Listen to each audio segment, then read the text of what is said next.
In this module, we'll talk about meiosis. Meiosis is a type of cell division in which one cell gives rise to 4 daughter cells. Those 4 daughter cells have half the number of chromosomes or the genetic material as the parent cell. I would like to mention here that each of us has genetic contribution from both the parents. 50% of our DNA comes from one parent, the mother, and the other 50% comes from the other parent, the father.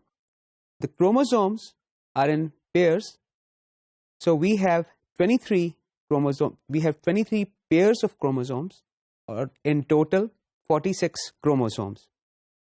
Here on the screen you can see the karyotype of a male person. Karyotype is basically arrangement of chromosomes in descending order by size of stained chromosomes.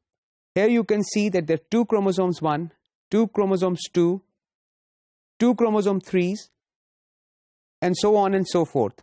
So chromosome 1, we have 2 chromosome 1s. One came from father, the other came from the mother.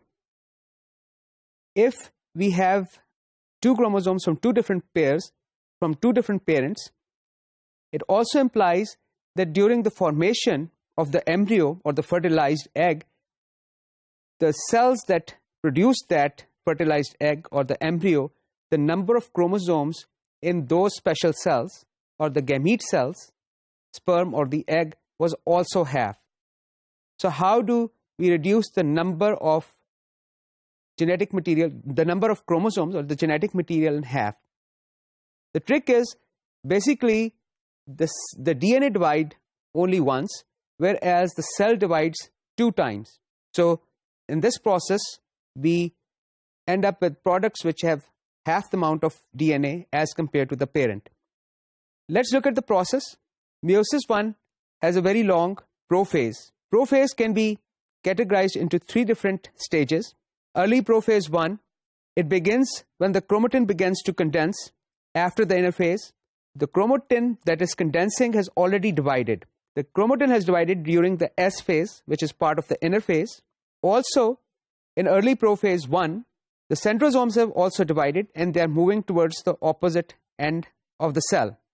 Here I would also like to mention that the nuclear envelope is still intact, like it was in mitosis, prophase of mitosis.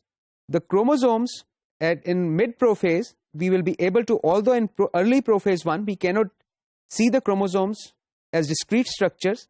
In mid-prophase, the next stage, we are able to see the chromosomes as discrete structures. Even at this stage, the nuclear membrane is still intact. The centrosomes are continuing their migration towards the opposite ends of the cell. Here you will see the important feature here is the homologs are pairing. Just as I told you that there are 2 chromosome 1s, the 2 chromosome 1s will pair up with each other. Each chromosome has already been divided. So each chromosome, individual chromosome, consists of 2 chromatids. Homologs, when they pair up, we have 4 chromatids lying next to each other, as you can see on the slide. In the next stage of prophase, the late prophase 1, we will see that the nuclear envelope now starts to disintegrate, and now the chromosomes will become available for connection with the kinetochore microtubules. The other important part of late prophase, as you can see on the screen, I will point it out also. Chromosomes, sister chromosomes, exchange parts. We'll look at this process in more detail. Here, for example, you can see part of the blue chromosome is now red, whereas part of the red chromosome is blue. I will erase the line so you can look at the same region. Chromosomes have exchanged pieces with each other. So, because of this process, we can increase the genetic diversity. I'll explain that later. But right now, we are talking about meiosis. We are going to talk about meiosis in 2 phases. Meiosis 1, meiosis 2. I have just described the meiosis 1, 3 stages of prophase of meiosis 1. Let's continue and look at the other phases of meiosis 1. The next phase of meiosis 1 is, of course, metaphase. Metaphase 1 Here, like in mitosis we talked about, the chromosomes have lined up at the equatorial plate. Here now please notice that the chromosomes, when they line up together on the equatorial plate, the homologs are adjacent to each other. In mitosis, the homologs don't pair up. In meiosis, they pair up and they are lying next to each other. Here, the spindle fibers, they will connect to the kinetochore of the two homologs.